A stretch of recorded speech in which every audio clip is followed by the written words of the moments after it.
ಜನವರಿ month bumper draw ಆಗಿತ್ತು. ಬರೋಬ್ಬರಿ 10 ಲಕ್ಷ ಬೆಲೆ ಬಾಳುವಂತಹ ಒಂದು ಪ್ರಾಪರ್ಟಿ. ಒಂದು ಪ್ರಾಪರ್ಟಿ ಬಾಗೇಪಲ್ಲಿ ಮೇಡಮ್ ಎಷ್ಟಿಲ್ಲ ಮೇಡಮ್ ಅಂತ ಅವ್ರಿಗೆ ಮಾತಾಡ್ಸೋಣ. ಕಂಪ್ಲೀಟ್ ತೆಲುಗು ಬ್ಯಾಕ್ ಗ್ರೌಂಡ್ ಅವರು. ಎಸ್ ಅವ್ರ ಮಗ ಕೂಡ ನಿಂತಿದ್ದಾರೆ. ಎಸ್ ಹೇಗೆ 10 ಲಕ್ಷ ಬೆಲೆ ಬಾಳುವ ಪ್ರಾಪರ್ಟಿ ವಿನ್ ಆಗಿದ್ದೀರಾ, ಹೇಗೆ ಅನಿಸ್ತಾ ಇದೆ ನಿಮಗೆ? ತುಂಬಾ ಸಂತೋಷವಾಗಿದೆ ಸರ್. ಯಾಕೆಂದ್ರೆ ನಾವು ನಮ್ದಾಸ್ ಫ್ಯಾಮಿಲಿಯಲ್ಲಿ ಹುಟ್ಟಿದ್ದು. ನಮ್ದಾಸ್ ಫ್ಯಾಮಿಲಿ ನಾವು ಇಷ್ಟು ಬೇಗ ಅದು ಮಾಡಿದ್ವಿ, ಲ್ಯಾಂಡ್ ಪರ್ಚೇಸ್ ಮಾಡಿದ್ವಿ ಅಂತ ನಮಗೆ ಗೊತ್ತಿಲ್ಲ.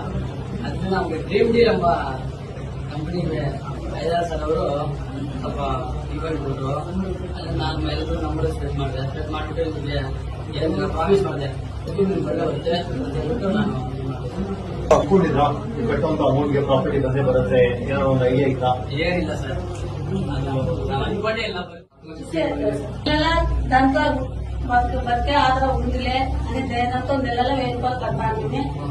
దాన్ని ఇంకా ఇప్పుడు లక్కీ గారు ఆ డీల్ గ్రూప్ ఇంకా కృషి అయ్యేటట్లా మాకు 10 లక్షలు సైడ్ తీసిచ్చిండారు. అనుకోలేదు సార్, మీరు 1000 రూపాయలు కట్టాలి. మేము 1000 రూపాయలు ఏమంటే ఏమన్నా ఒక వస్తువు చేసుకుందాంలే అని ధైర్యంతో మన డబ్బులు ఎక్కడ పోలే అని దాని ద్వారా కట్టినాము. ಎಲ್ಲರೂ ಕೂಡ ಅವರು ತಿಂಗಳಿಗೆ ಏನೋ ತಗೊಳ್ಳೋಣ ವಸ್ತು ಲಾಸ್ಟ್ ಅಲ್ಲಿ ನಮ್ಮ ಮನೆಗೆ ಏನೋ ತಗೊಳ್ಳೋಣ ತರ್ಕೊಂಡಿದ್ರು. ಬಟ್ ಇವತ್ತು ಬರೋಬ್ರಿ 10 ಲಕ್ಷ ಸೈಟ್ ವಿನ್ ಆಗಿದೆ. ಸೊ ಅವ್ರ ಫ್ಯಾಮಿಲಿ ಅಂತೂ ಫುಲ್ ಖುಷಿಯಾಗಿದ್ದಾರೆ.